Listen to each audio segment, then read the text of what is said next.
Hola a todos, yo soy Fernando Y yo soy Yunji. y están escuchando Coreando. ¿Y qué vamos a ver el día de hoy? El día de hoy vamos a ver cómo hacer y decir enunciados negativos. Sí, para todas esas personas negativas que nos escuchan. Sí, existen dos formas para hacer enunciados negativos. ¿Y cuáles son? La primera es un poco más sencilla que la segunda y es la más usada en Corea y es muy sencilla, simplemente necesitan agregar una palabra antes del verbo. Necesitan agregar la palabra, An. necesitan agregar esta palabra antes del verbo. ¿Y cuál es la segunda? La segunda es un poco más difícil y no es tan usada actualmente, es para ocasiones un poco más formales y se utiliza la terminación. 지 않다. 지 않다. Sí, se utiliza esta terminación después del verbo para hacerlo negativo. Pero empecemos con la primera, que es simplemente agregar an antes del verbo para hacerlo negativo. Veamos unos ejemplos para que sea más sencillo. ¿Cómo decimos ir en coreano? 가다. 가다. Sí, estoy seguro que la mayoría de ustedes ya saben de memoria este verbo porque lo usamos en todos nuestros ejemplos. ¿Y cómo decimos voy a la escuela? 학교 가요. 학교 가요. Ahora, ¿cómo cambiamos este enunciado para hacerlo negativo para poder expresar no voy a la escuela? diríamos 학교 안 가요. 학교 안 가요. Sí, como podemos ver es muy sencillo. Simplemente agregamos an antes del verbo, que en este caso es kada. Agregamos an antes de ka para poder expresar no voy, tú no vas, él o ella no va, nosotros no vamos, etc. Veamos la diferencia una vez más entre la oración positiva y la oración negativa. ¿Cómo decimos voy a la escuela? 학교 가요. 학교 가요.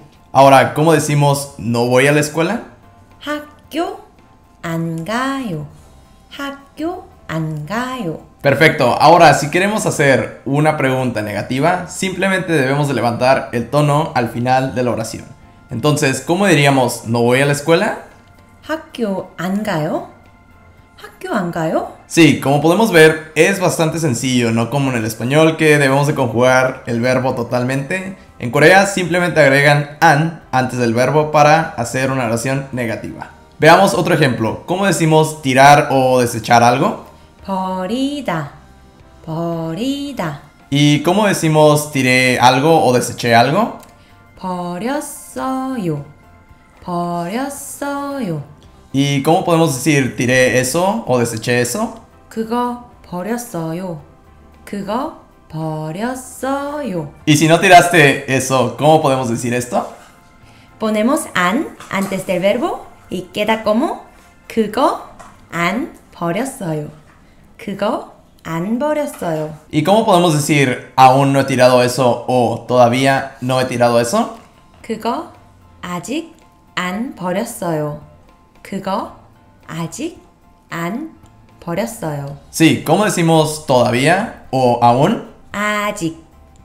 아직. Sí, como podemos ver, es muy sencillo hacer una oración negativa en coreano.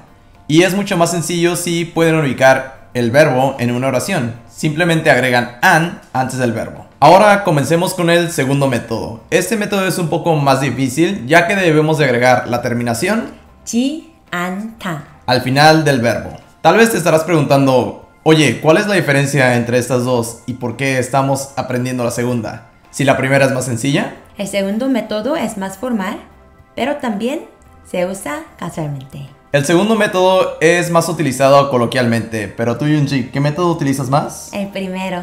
El primero. Sí, pero es bueno saber los dos tipos de métodos. Ahora veamos unos ejemplos para que podamos utilizar el segundo método. ¿Cómo decimos comer? 먹다. 먹다. ¿Y cómo decimos no como o no comas? 먹지 않다. 먹지 않다. Y si lo conjugamos al presente, ¿cómo quedaría? 먹지 않아요.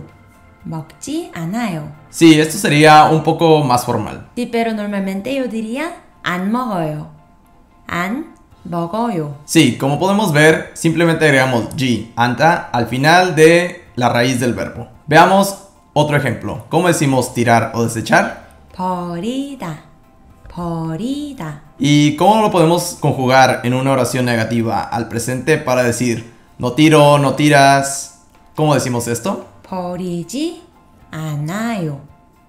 버리지 않아요. Ahora, en el pasado, ¿cómo podemos decir no tiré eso o no tiraste eso? 버리지 않았어요. 버리지 않았어요. Sí, como podemos ver, la segunda es un poco más complicada. Y la primera es más sencilla y mucho más común entre los coreanos. Así que le recomiendo irse por la primera opción. Entonces veamos otros ejemplos. Si te pregunto que si viste la película de Parasite, te puedo decir Parasite 봤어요? Y como no lo vi, te puedo decir 안 봤어요. Parasite 안 봤어요. Y si voy a comer algo y te pregunto que si esto está picante, te puedo decir 이거 매워요? Y como no está picante, te puedo decir 이거 안 매워요. 이거 안 매워요. Sí, ya sabemos cómo hacer enunciados negativos con las dos formas que vimos anteriormente, pero hay dos verbos que son irregulares y no siguen estas dos formas. El primer verbo es el verbo saber y el segundo verbo es tener o haber. El primer verbo es el verbo tener o haber. ¿Cómo se dice en coreano? 있다. 있다. Y ahora, el verbo no tener o no haber, ¿cómo se dice? 없다. 없다. Sí, como ya vimos, cambia totalmente su forma. Ahora, este verbo lo pueden conjugar a cualquier tiempo verbal, pero veamos el presente. ¿Cómo cambiamos o cómo conjugamos al presente simple? 없어요. 없어요. Y el segundo verbo es el verbo saber, que es... 알다. 알다. Este verbo, al cambiarlo a la forma negativa, cambia a... 모르다. 모르다. Sí, que si lo conjugamos al presente simple queda como... 몰라요. 몰라요. Que significa yo no sé, tú no sabes, él o ella no sabe. Sí, como podemos ver, estos verbos cambian totalmente su forma cuando cambian a la forma negativa. Pero solamente son dos, así que sería muy sencillo. Y esto sería todo por la lección de hoy. Esperemos que les haya gustado. Ya saben que nos pueden seguir en todas nuestras redes sociales. Pueden encontrar el PDF de la lección en la descripción. Y recuerda suscribirte al canal. Y compartir el video para que muchas personas puedan aprender coreano. Bye. 안녕히 가세요.